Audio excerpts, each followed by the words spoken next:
Saya kena cakap benda ni. Walaupun hati saya sebenarnya sangat berat nak cakap, tapi saya rasa saya patut sedarkan rakyat Malaysia. Kerana negativiti rakyat Malaysia semakin dahsyat, semakin teruk. Saya kena cakap benda ni. Indonesia dulu di belakang kita. Hari ni Indonesia mula maju dalam pelbagai aspek dan berada di depan kita.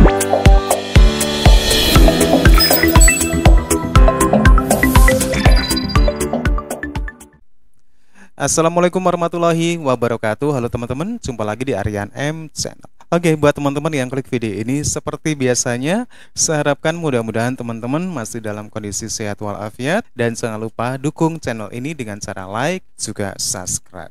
Baik, di kesempatan kali ini saya akan ajak teman-teman untuk melihat beberapa cuplikan video di mana salah satunya ada pernyataan dari orang Malaysia yang membandingkan perubahan Indonesia dan perubahan di Malaysia. Di mana orang Malaysia ini mengatakan kalau masyarakat Malaysia itu negativitinya itu sangat teruk sekali. Yang jelas pernyataan ini didasari oleh kondisi Malaysia yang sekarang. Aura negativitinya itu sangat teruk, baik itu di politik, baik itu di tempat kerja, baik itu aspek-aspek lainnya.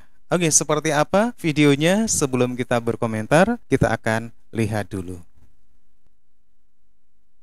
Saya kena cakap benda ni. Walaupun hati saya sebenarnya sangat berat nak cakap, tapi saya rasa saya patut sedarkan rakyat Malaysia.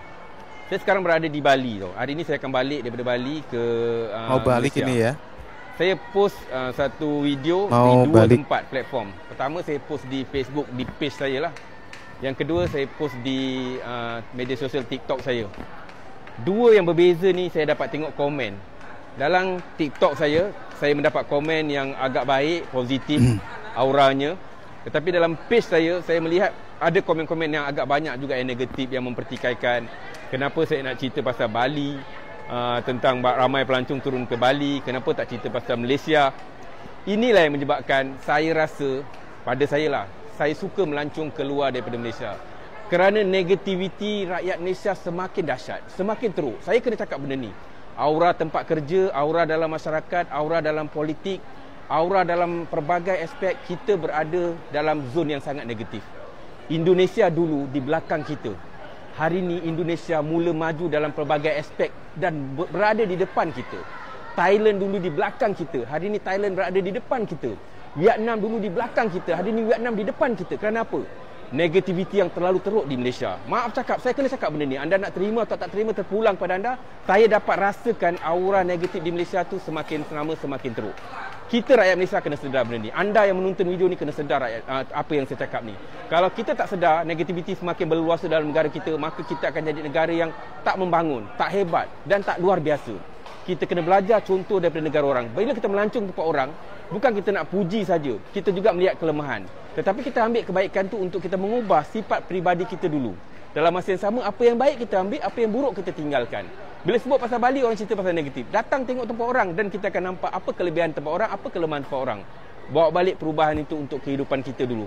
Kalau kita boleh ubah masyarakat, Alhamdulillah. Kalau tak boleh ubah masyarakat, ubah diri kita dulu. Tak payah fikir orang lain. Terima kasih. Sebab apa ringgit jatuh? Sebab hang tak reti jaga negeri ni. Ini berhubungan ringgit jatuh ya. Harga import naik sebab apa? Sebab ringgit jatuh. Sebab apa ringgit jatuh? Sebab hang tak reti jaga negeri ni. Kenaikan harga makanan itu dikaitkan dengan kejatuhan nilai ringgit. Walaupun Menteri Kewangan sebut tidak membimbangkan. Inilah Menteri Kewangan satu-satunya di dunia yang tidak bimbang nilai ringgit jatuh. Saya hairan. Dan harga import makanan itu dikaitkan dengan kejatuhan nilai ringgit. Walaupun Menteri Kewangan sebut tidak membimbangkan. Ini Menteri Perdagangan satu-satunya di dunia yang tak bimbang bila nilai ringgit jatuh. Saya heran. Tiba-tiba sembang kari hari ini. Dia kata apa? Jangan jadikan isu kelemahan ringgit sebagai senjata politik. Apa nak jadi? Bila kena batang hidung, dia tai chi habis. Ya Amat Buah Mat Tambun patut marah juga Menteri Kewangan yang ada sekarang ini. kena pecat Menteri Kewangan yang ada hari ini. Kerana prestasi Menteri Kewangan ini lebih teruk daripada Menteri Kewangan sebelum ini. Saya hanya minta supaya Yang Amat Berhormat Perdana Menteri pecat Menteri Kewangan yang ada hari ini. Dan paling mengheran menakjubkan kita ialah Indonesia akan menjadi negara top 10 kaya di dunia kira-kira 12 tahun akan datang. Sehingga Indonesia sekarang dan 10-12 tahun lagi akan muncul di antara top 10 negara yang baik ekonominya di dunia. Kita akan lihat di dada-dada akhbar amah daripada Malaysia disetrika mukanya oleh orang Indonesia.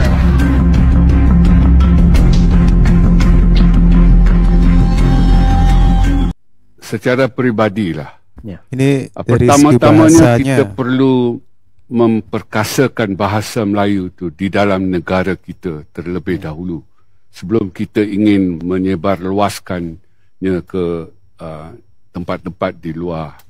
Tetapi sayangnya kita tidak ada legasi bahasa Melayu semasa. Ya, selalu kita berwacana ataupun naratif kita bahasa Melayu adalah lingua franca pada abad ke-16, bahasa Melayu penting. Itu legasi lampau yang tidak ada lagi sekarang. Tetapi di Indonesia, legasi itu yang lampau itu setelah mereka merdeka, malah sebelum mereka merdeka lagi, iaitu pada tahun 1928 mereka sudah mencipta bahasa Indonesia itu sebagai bahasa yang akan menyatu padukan rakyat Indonesia apabila merdeka nanti. Jadi dan setelah mereka merdeka pada tahun 45, legasi itu sampai hari ini bertambah kuat semakin hari. Jadi di Indonesia bukan saja setiap rakyatnya fasih berbahasa negara, mereka bangga, mereka sayang, mereka taat kepada bahasa negara mereka. Di Malaysia ini malang sekali lah. Masih ada warga negara yang tak boleh berbahasa negara.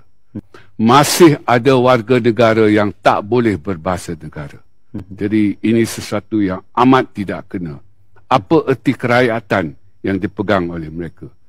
Jadi saya kira kita harus selesaikan masalah di dalam negara terlebih dahulu sebelum kita mau menyebarluaskan bahasa Melayu itu ke tempat-tempat lain. Saya kira selagi di dalam negara kita itu bahasa Melayu tak dihormati oleh anak watannya sendiri, saya kira agak sukarlah untuk orang-orang luar ingin menghormati bahasa Melayu versi kita. Sekarang politik baru tak boleh kekal musuh sampai bila-bila. Saya ambil contoh di Indonesia, Prabowo 2 kali lawan Jokowi dan undi mereka peroleh dekat. Jokowi jadi presiden, dia menang. Sekali lagi mereka lawan, Jokowi menang lagi. Tapi perkara yang mengejutkan dilakukan oleh Jokowi, dia undang Prabowo masuk dalam kabinet dia. Dia lantik jadi Menteri Pertahanan. Menteri Pertahanan Indonesia amat hebat. Politik Indonesia begitu stabil sampai hari ini. Pelabur asing masuk begitu hebat. Indonesia sekarang memacu ekonomi ke hadapan. Ini model politik baru. Kita pun begitulah juga. DAP, mana kita nak percaya satu hari boleh kerjasama dengan Barisan Nasional? Keputusan kita bekerjasama dan kita bentuk kerajaan. Tuan-tuan semua mengundi pada 9 hari bulan nanti, undi saudara Syuhaidan Kaya. You pergi tanya UN you mau makan apa tak kerja. Itu UN sudah bagi tahu tak boleh kerja. You pergi tanya itu NGO mana support sama dia orang. Ini aspek rasisnya ya. Mana-mana NGO support sama you orang, tanya you NGO, you orang mau makan apa. Bukan you orang mai sini ini macam duduk. Puluh-puluh tahun you orang duduk kita punya tempat. Kita cakap betul-betul ni, you orang pelarian you mau duduk macam ni saja. You jangan buka ini kedai, ini tak boleh buka. You faham tak apa kita cakap? Ini motor jangan gerak. Penduduk mesti memastikan ini motor tak nak gerak. Tahun 2024 ini, low value good tax akan naik, high value good tax akan naik, FSE akan naik, harga diesel akan naik, harga petrol akan naik, bil elektrik dan air akan naik, ringgit terus menudum dan lemah. Keperluan asas, barang asas, kita terus bergantung kepada negara luar, bil import menaik dengan mendadak. Sebab itu, mungkin kerajaan kata, tak apa, 2024 tahun bandadi. Tetapi rakyat kata sebaliknya. Rakyat di luar sana tak panggil tahun 2024 tahun madani. Mereka panggil tahun 2024 tahun mahal dah ni. Kurangan pekerja asing dan tiada tahun mahal daripada pekerja tempatan adalah masalah kritikal yang dihadapi pengusaha restoran. Tinjauan Esrawani di beberapa restoran mamak di Ipoh baru-baru ini mendapati mereka menghargai diberi kelonggaran beroperasi namun meminta kerajaan membantu mengatasi masalah pekerja asing.